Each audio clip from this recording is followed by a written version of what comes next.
dafa renvoyer affaire bi d'office pour convenance personnelle lu ñu naan convenance personnelle mooy juge yi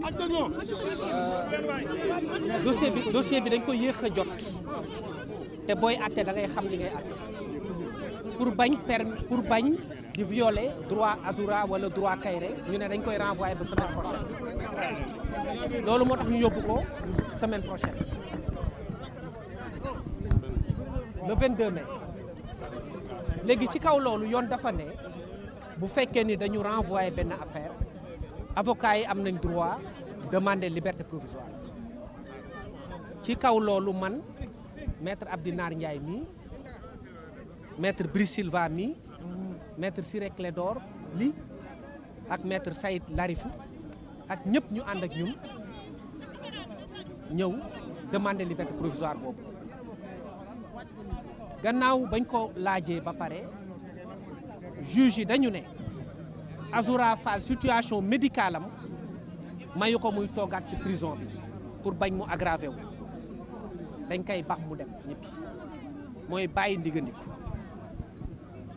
Kairé nag dañ koy téye ba le 22 mai ñu àtte leen ñoom ñaar ñëpp loolu moo tax donc dañ ko may liberté provisoire Azoura Kairé day toog ba semaine prochaine incha allah ñëpp toog ñu àtte leen dañ ci gis aussi lenn loo xam ne daf ñu jaaxal ci procès bi parce que dañu ne ay militants benn parti politique bu nga xamante ni moo fi nekkoon au pouvoir dañu ñëw ne ñoom dañuy constitué wu partie civile maanaam dañu dugg ci procès bi ñun ñu jàpp ni Azoura Fall ñaari nit la saaga muy Macky Sall nga xam ni ancien président de la République la ak ministre bu ñuy tuddee Mame Mbaye Niang moomu aussi nekku fi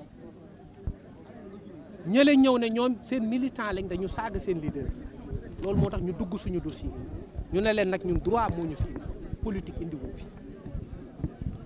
te tey yoon am na lu ñu jox ci dëgg parce que bu doon politique tey Azoura Fall du génn droit rek moo ko fi donc looy politique xamal ne bu duggee ci audience rek da koy yàq munoo am ndam ci booy def politique ci biir tribunal bi parce que fii droit la ñuy xool ñun nag yàlla dafa def droit boobu moom lañ plaider ak tuuti xam-xam bi ñu yàlla may ñu jëfandikoo ko ba permettre Azoura génn maintenant ñoom bu ñu ñëwee wala ñi nga xamante ne ñoo nekk seen gannaaw ci procès bi su boobaa dinañ xool ndax li ñuy wax naan ñoom infraction bi nga xamante ne dañ ko def ñoom am nañ ci loo xam ne dañ leen ci gaañ wala yooyu su boobaa dinañ ko apprécier mais li ñuy bañ rek mooy ñu polluer suñu procès mooy ñoo xamante ne dañuy ñëw di def politique te dañ leen di ñaan ñu bañ ñu indil benn problème benn incident parce que ñun xamuñu yooyu ñun droit rek lañ xam en français donc je dirais que à la suite d'une décision d'office qui a été ordonnée par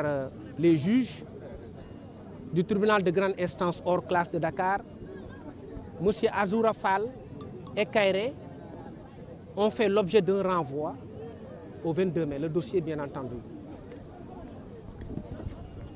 Le renvoi est tiré du motif d'une convenance personnelle qui ne peut pas être étalée sur la place publique. Mais en tout état de cause, les juges ne sont pas encore suffisamment préparés pour juger l'affaire parce qu'ils ont reçu le dossier très tardivement hier. Ça se conçoit bien et ça se comprend.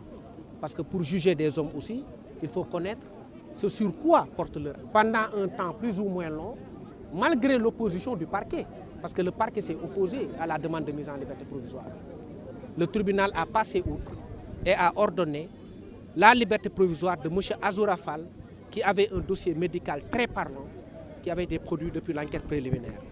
Azoura Fall a été mis en liberté provisoire et Kairé maintenu jusqu'au 22, date à laquelle ils seront tous les deux jugés et feront face à leur juge.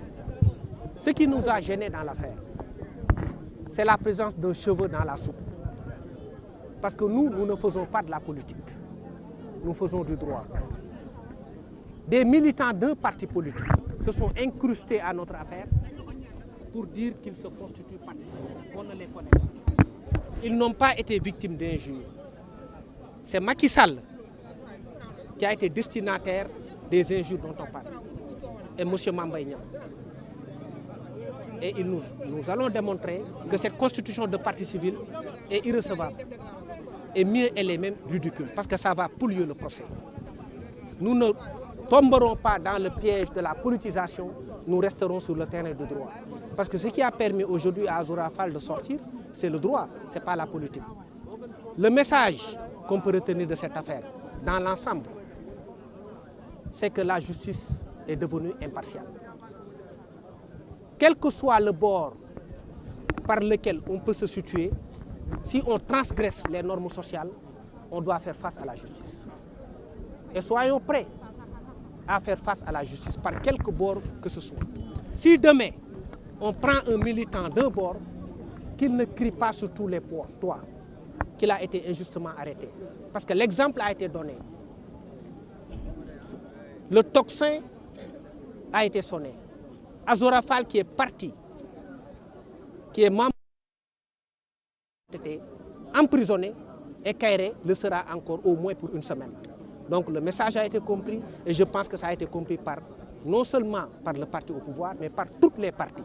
Et ceux qui décriaient la justice n'ont plus d'arguments. Si on les arrête demain, ils doivent faire face à la justice et de façon digne, sans crier sur tous les toits, quelque injustice que ce soit.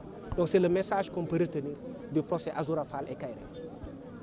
Voilà, merci beaucoup. Merci.